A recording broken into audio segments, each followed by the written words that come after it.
নমস্কার। ঠাকুর মা স্বামীজি সকল ভক্তকে জানাই আমার আন্তরিক শুভেচ্ছা ও প্রণাম। সকলের মা শ্রীমা সারদা চ্যানেলের পক্ষ থেকে জানাই সকলকে সুস্বাগতম। আজ আমরা শ্রী শ্রী মায়ের জীবনের কিছু অংশ পড়ব, কিছু ঘটনা পড়ব। জননীং শারদাং দেবীং রামকৃষ্ণং জগৎগুরুং পাদপদ্মে তয়োশ্চিত্বা প্রণমামি মুহুর্মুহুঃ। একবার মা দীর্ঘদিন পরে জয়রামবাটি থেকে কলকাতায় আসছেন।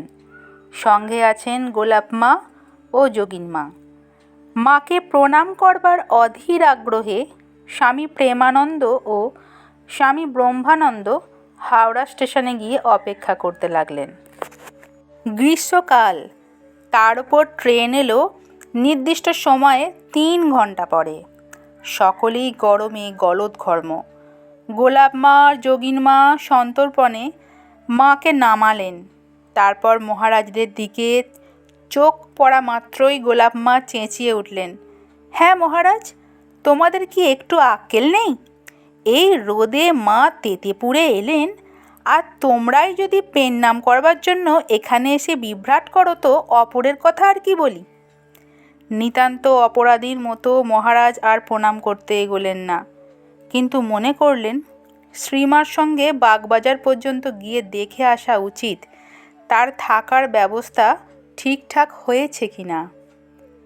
মা চলে যাবার পর ভিন্ন গাড়িতে তারাও সেখানে পৌঁছে নিচে বসে রইলেন।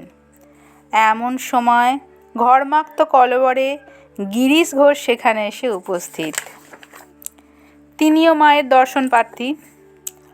তিনি যথাসম্ভব নিচু স্বরেই কথা বলছিলেন, কিন্তু তার গলার স্বর এমনিতেই গম্ভীর। সেই আওয়াজ ওপরে পৌঁছলো এবং ওপর থেকে গোলাপ মা সেই আগের মেজাজেই নেমে এলেন। কিন্তু এইবার পট পরিবর্তন হয়েছে। এইবার নায়কের ভূমিকায় এখন গিরিশচন্দ্র।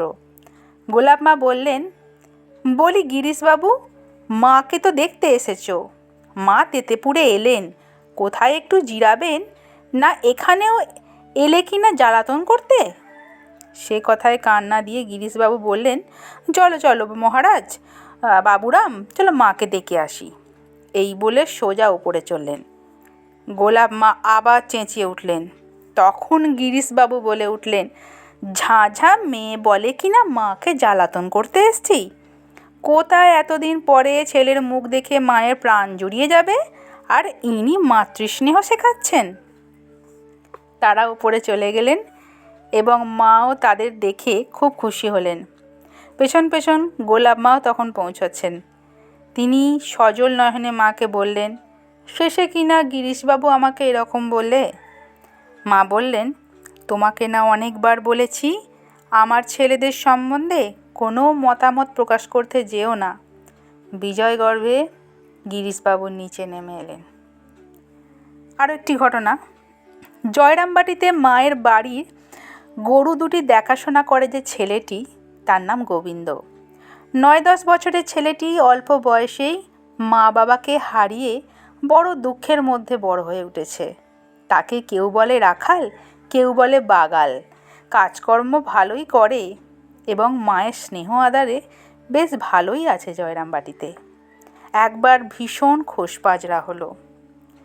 ওষুধের ব্যবস্থা হলো, কিন্তু সারল না।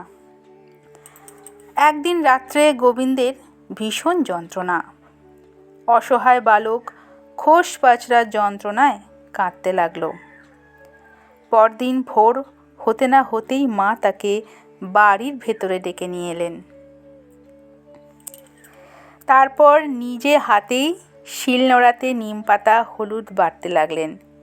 বিস্মিত গোবিন্দ মায়ের পাশে দাঁড়িয়ে। মা কিছুটা করে বাটেন আর গোবিন্দর হাতে দিয়ে বলেন কিভাবে সেটা লাগাতে হবে। মায়ের মুখে গভীর স্নেহ, মাতৃহীন বালকের মুখে তৃপ্তি।